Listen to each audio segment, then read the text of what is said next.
Ayan po ang grupo ng mga police hotline. Medyo kakatapos lang nung niresponde na gulo sa theme park. At mayroong isang babae na binastos. Hinabol namin yung lalaki. Sa kinasamang palad, pumasok sa looban. So interviewin natin kung anong nangyari ngayong gabing ito sa patrol ng police hotline. Isa-isahin nating tanungin. Paul, anong masasabi mo dun sa babae na kinursunada nung manyakis at ang lalaki na hinabol natin? Sir, ang masasabi ko lang po doon parang nabigay siya ng motibo po Kaya yung lalaki natukso. Ngayon, nung nakita tayo papaakyat, nag-react siya. Kaya tulungan mo ako, minura ako noon, sabi po, fuck you, mampa ka ng pupupu. Okay.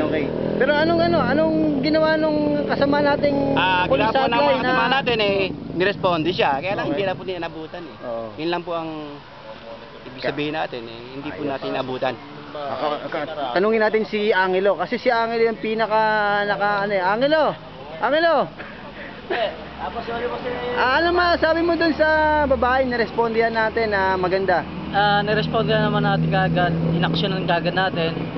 Pero hindi na natin naabutan yung suspect. Pero kinuha yung number mo ng babae kasi kung sakasakali na mangyari. Sabi ko sa kanya, kung sakaling kailangan niya ako, call lang siya sa akin. Ayos. Ito problema doon Siyempre, napasakay kay chairman naihatid hindi, importante safety yung babae. Nakasafety, pero nandun nakamonitor pa rin kami. Ayun, very good. Dito na po kami sa CN. Ito yung lahat ng mga kapulisan ng police hotline. Yan. Mga aktibo yung mga yan. Sila sir. Yan, sobrang active ng mga yan. Dito kami ngayon sa Shell para magpagasolina kasi naubos ang aming gasolina sa kakaikot dito sa General Pavilion. Ayun naman sa gasolina ay voluntary naman si Barangay Cap. Oo, mabuti nga si Kape sumusuporta.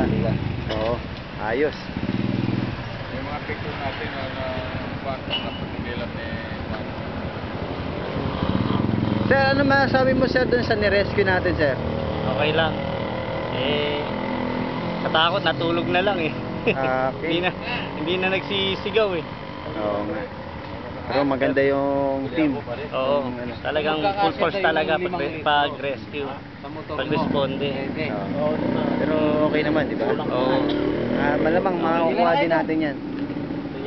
Chairman, ano masasabi mo Chairman? Nga pala sa nirescue natin. Okay naman, kaya lang hindi naman nagpapakita yung tao. Pagka nawawala tayo, naghahamon daw itong tao.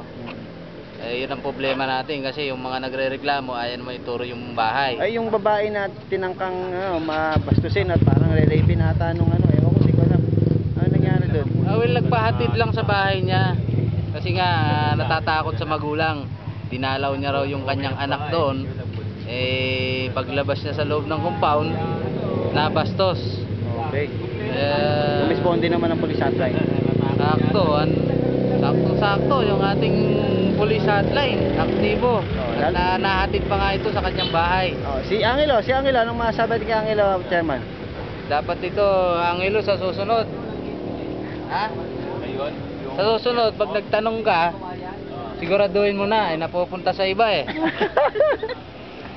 Medyo nagkakabiruan kasi may nirescue kami na babae na medyo binastos ng isang addict doon sa may kanto ng theme park. Yung pala, may gusto rin pala si chairman. Nagkakabiruan na yung grupo kasi yung babae na nirescue medyo maganda at sexy ang binata rito sa grupo walang iba kundi si Angelo. Hanggang ngayon binata pa rin yan. Kasi si Angelo bukod tanging nangingilatis pa ng babae. Nangingilatis pa.